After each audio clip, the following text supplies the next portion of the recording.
There comes a moment in life when the ground beneath you doesn't just shake, it disappears. The relationship ends, the job vanishes, the dream collapses. The identity you built for years dissolves in a single season, and in that moment, you don't just lose something external, you lose your sense of who you are. Most people believe the answer is to rebuild quickly. Replace what was lost, stay busy, stay positive, move on. But that instinct, that rush to patch the cracks, is exactly why so many people remain trapped in the same cycle of collapse. Because when everything falls apart, life is not asking you to rebuild the same structure. It is asking you to become someone new, and that begins in a way most people get completely backwards. Let's talk about how to truly begin again. When collapse happens, the first instinct is repair. That instinct feels noble, responsible, mature. We tell ourselves that strong people fix things. Strong people hold it together. Strong people do not let their world burn down without trying to rebuild it brick by brick. So we scramble. We try to fix the relationship, even if it has been quietly dying for years. We replay conversations in our heads, craft perfect messages, promise to be different. We try to regain the status we lost, polishing our image, updating our resume, proving to everyone, and to ourselves, that we are still valuable.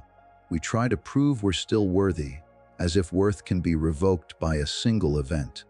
But what if the collapse wasn't a mistake? What if it was not a cosmic accident, nor a punishment, nor a failure of your will, but a necessary ending? Psychologists use a term called post-traumatic growth. It describes a phenomenon where individuals, after experiencing profound crisis, divorce, illness, job loss, even tragedy, report something unexpected. Not just recovery, growth, increased inner strength, deeper relationships, a clearer sense of purpose. In some studies, a significant number of people who endure major life upheaval later describe it as a turning point that led to a more authentic life. This does not mean the pain was pleasant. It means the pain was transformative. Growth doesn't come from preventing collapse. It comes from allowing the old version of you to end. And that is the part most people resist. Because when something falls apart, it does not just threaten your comfort. It threatens your identity. The relationship was not just love. It was who you were inside that dynamic. The career was not just income. It was your status, your structure, your sense of direction. When it disappears, it feels like death. Not metaphorically, psychologically. Think of someone who builds their entire identity around their career. They wake up early, sacrifice weekends, tie their self-worth to performance. Then one day they're laid off, security gone, title gone, routine gone. It feels like annihilation. They don't just lose a job, they lose the story they were telling about themselves. But often, years later, when you speak to someone who went through that fire, they say something astonishing. It was the best thing that ever happened to me. Not because it was easy, but because it forced them to confront a truth they had been avoiding. They were living someone else's definition of success. They were chasing validation, not meaning. The collapse exposed the misalignment. The collapse wasn't the enemy. Clinging to the ruins was. We suffer not only because something ended, but because we insist it should not have ended. We replay the past. We bargain with reality. We try to tape together something that life has clearly dismantled.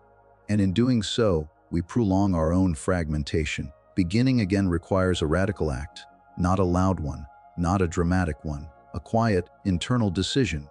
Stop trying to restore what life just dismantled. If the structure cracked beyond repair, let it fall.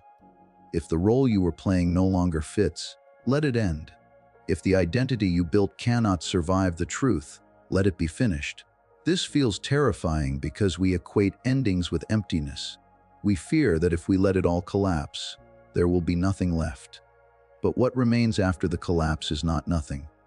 It is you, stripped of illusion, stripped of performance, stripped of borrowed expectations. And that version of you is far more solid than the facade ever was. You cannot start a new chapter while obsessively rereading the last one. You cannot write a new story while trying to edit the old ending. There is a moment in every genuine transformation where you must close the book, not because you hate the story, but because it has run its course. Letting it end does not mean you failed. It means you are willing to evolve. The ruins are not a sign of weakness. They are evidence that something false could no longer be sustained. And when you stop trying to fix what was never meant to last, you free an enormous amount of energy. Energy that was trapped in denial, in bargaining, in nostalgia. That energy becomes available for creation, but only if you are brave enough to stop rebuilding the same broken structure.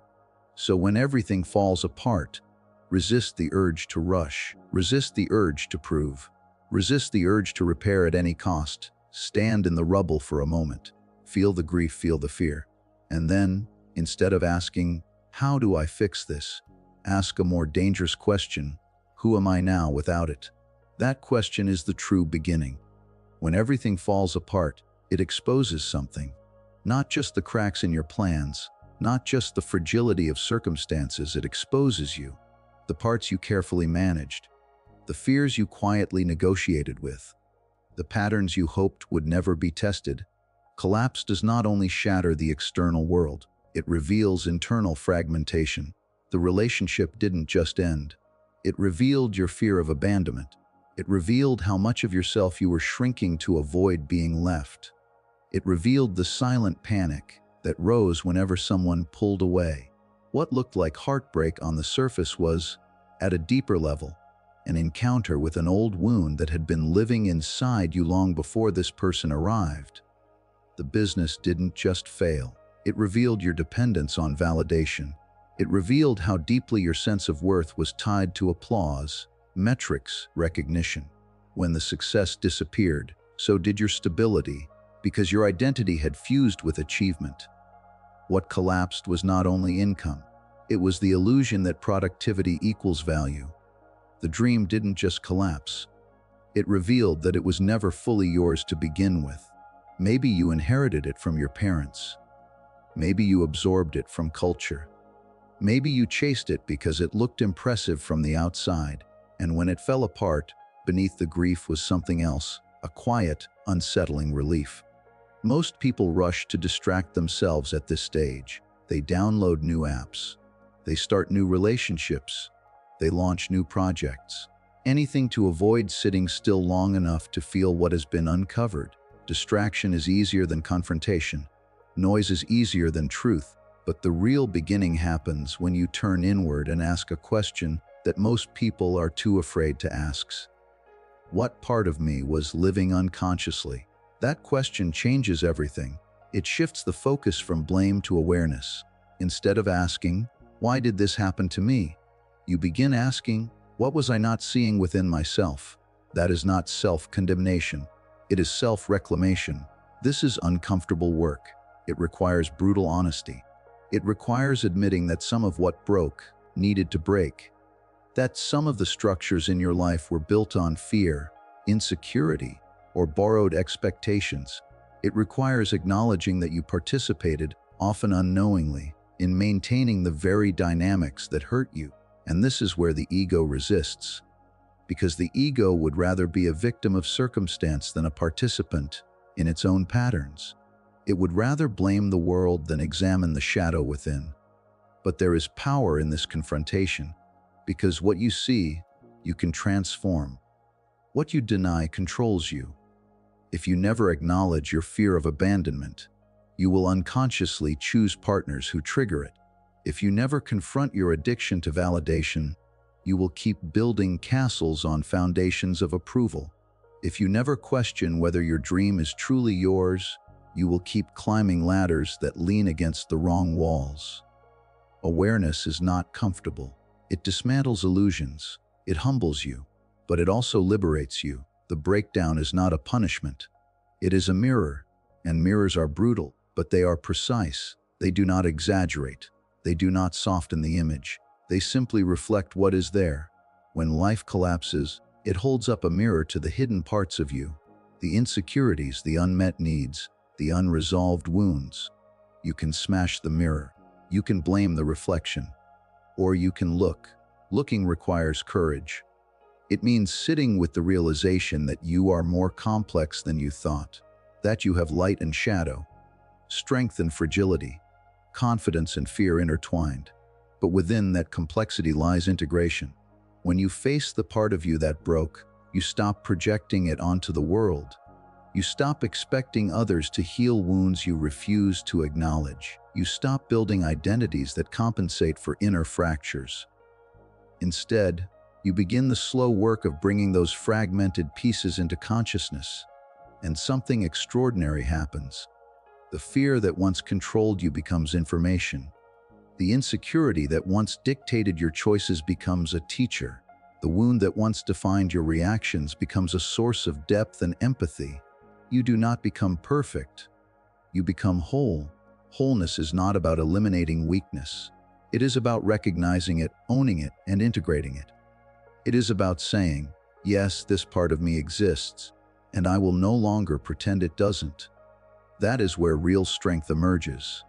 Not from pretending you were never broken, but from facing the fracture directly and allowing it to reveal what was hidden. When everything falls apart, life is not humiliating you, it is revealing you. And if you are willing to stand before the mirror, without flinching, without rushing to cover the cracks, you will discover that beneath the fragmentation is a deeper self waiting to be claimed. Not the polished version, not the performed version, but the real one. And that is where transformation begins. After collapse comes something even more terrifying than loss: emptiness. No direction, no identity, no certainty. The noise is gone. The role is gone. The structure that once told you who you were and where you were going has dissolved, and what remains feels like a vast, echoing space inside you. This is the stage most people cannot tolerate, because when there is no clear next step, no immediate replacement, no new attachment to hold on to, you are left alone with yourself. And for many, that silence is unbearable. So they rush to fill it. They rebound into new relationships, not because they are ready to love again, but because they cannot bear to sit with loneliness. They jump into new jobs, not because the work is aligned, but because they need to feel useful. They reinvent themselves superficially: new clothes, new routines, new declarations, hoping that motion will substitute for meaning. But rushing to fill the void is like planting seeds in soil that hasn't been cleared. If the ground is still filled with roots from the old forest, the new growth will struggle. It may sprout quickly, but it will not be strong. It will be fragile, dependent, easily uprooted by the next storm. Real renewal requires something far more difficult: sitting in the silence, not fixing it, not decorating it, not escaping it, just sitting. This is where transformation becomes invisible. From the outside, it looks like nothing is happening. You are not announcing new plans. You are not chasing new highs. You are not broadcasting reinvention. You are simply still.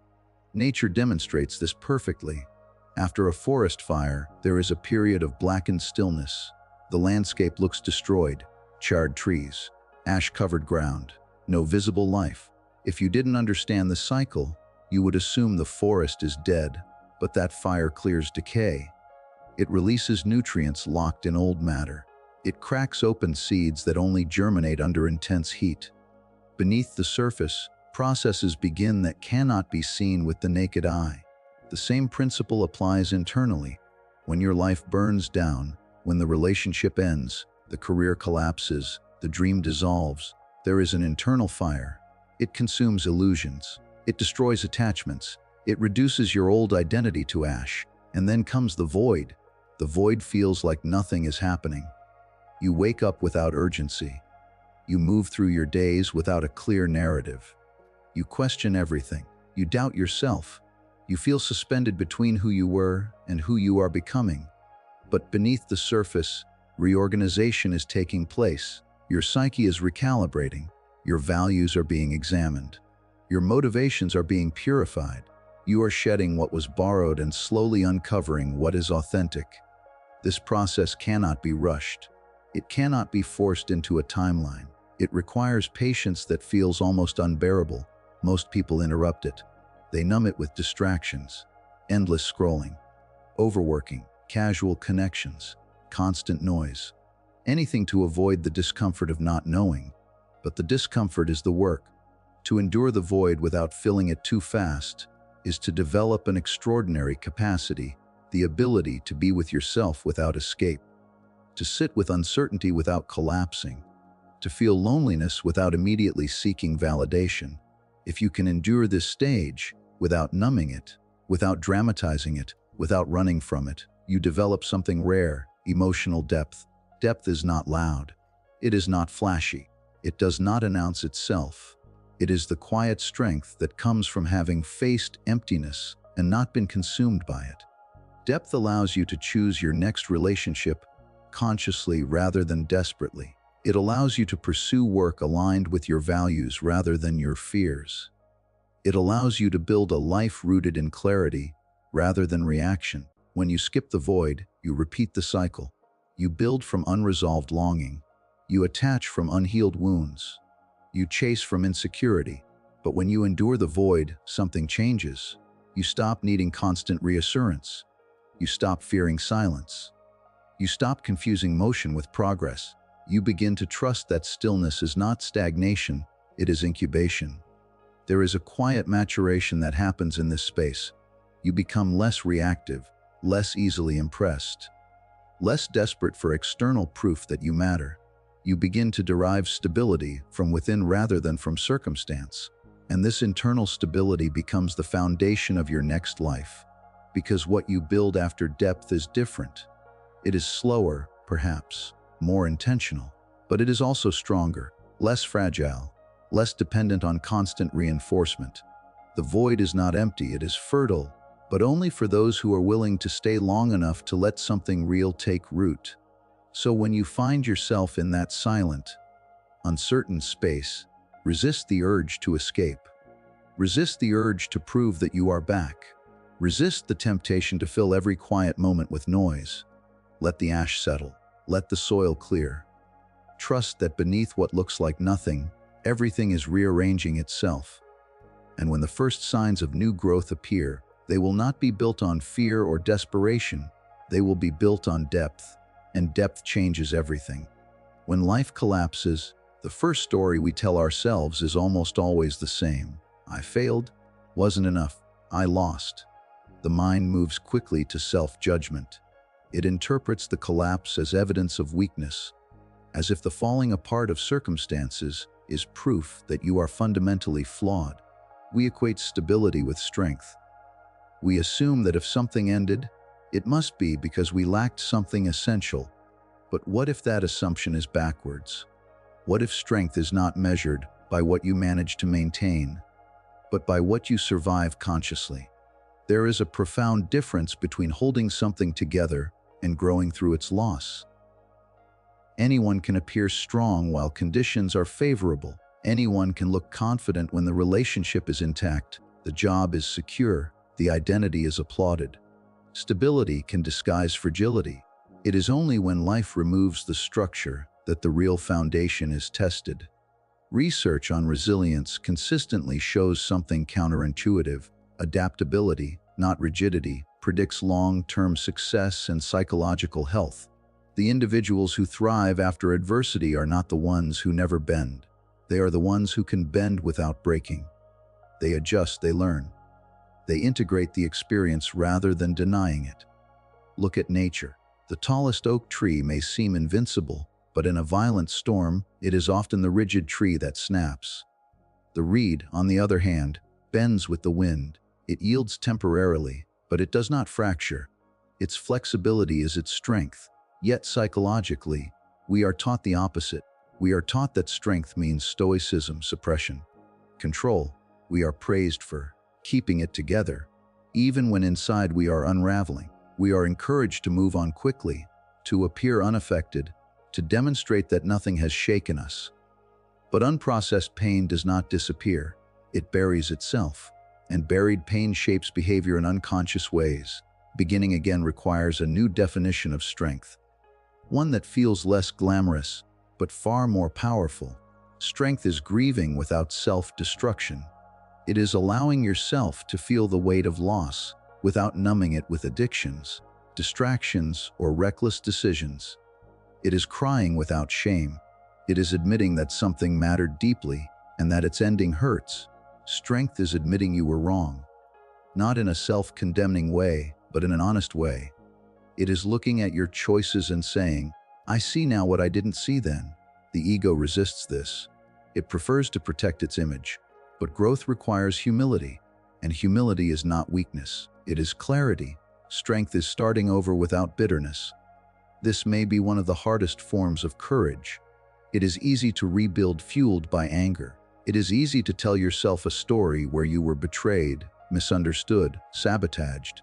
Anger can be energizing. But if you rebuild from resentment, you carry the past into the future. Bitterness becomes the foundation of your next chapter. True strength is choosing not to let pain harden you, and strength is letting go without losing yourself. Letting go does not mean erasing what happened. It does not mean pretending you were unaffected. It means releasing your grip on what no longer exists while retaining the wisdom it gave you. It means saying, "This ended, but I remain." The person you were before collapse may have been competent, perhaps even impressive. You knew how to operate within a certain system. You knew how to perform a role. You knew how to succeed according to a specific metric. But the person you become after conscious rebuilding is different. There is a quiet gravity to someone who has faced loss and integrated it. They speak more deliberately. They react less impulsively. They understand that certainty is temporary, that control is limited, that identity is fluid. They no longer cling to structures as if those structures define them. This is resilience. Resilience is not loud. It does not announce itself. It does not boast about endurance. It simply endures. It is the inner knowing that even if circumstances shift again, and they will, you have the capacity to adapt. An untested identity is fragile. A tested one is tempered. When you redefine strength in this way, collapse loses its power to shame you. It becomes a forge rather than a verdict. The fire does not declare you weak. It refines you. You begin to see that what truly makes you unshakable is not your ability to prevent storms, but your ability to move through them without losing your core. You stop measuring yourself by uninterrupted success and start measuring yourself by conscious evolution, and something changes internally. You no longer fear starting over. You no longer equate endings with inadequacy. You no longer interpret loss as proof that you are deficient. Instead, you understand that every collapse contains an invitation to grow beyond the version of yourself that could only exist under certain conditions. Resilience is unshakable not because it avoids impact, but because it integrates it. And once you have learned to bend without breaking, to grieve without destroying yourself, to release without losing your center, you carry within you a strength that no external collapse can take away. Here is where most people get it completely backwards. After collapse, when the dust has barely settled and the silence still feels heavy, they rush to rebuild. But they do not rebuild from clarity. They rebuild from fear. Fear of being alone, fear of being broke, fear of being irrelevant. The mind whispers, "You cannot let this happen again." And so the rebuilding begins, not as a conscious creation, but as a defensive reaction. A new relationship is chosen because it feels safe, not because it feels true. A new job is accepted because it offers security, not because it offers meaning. A new identity is constructed because it looks impressive, not because it reflects authenticity.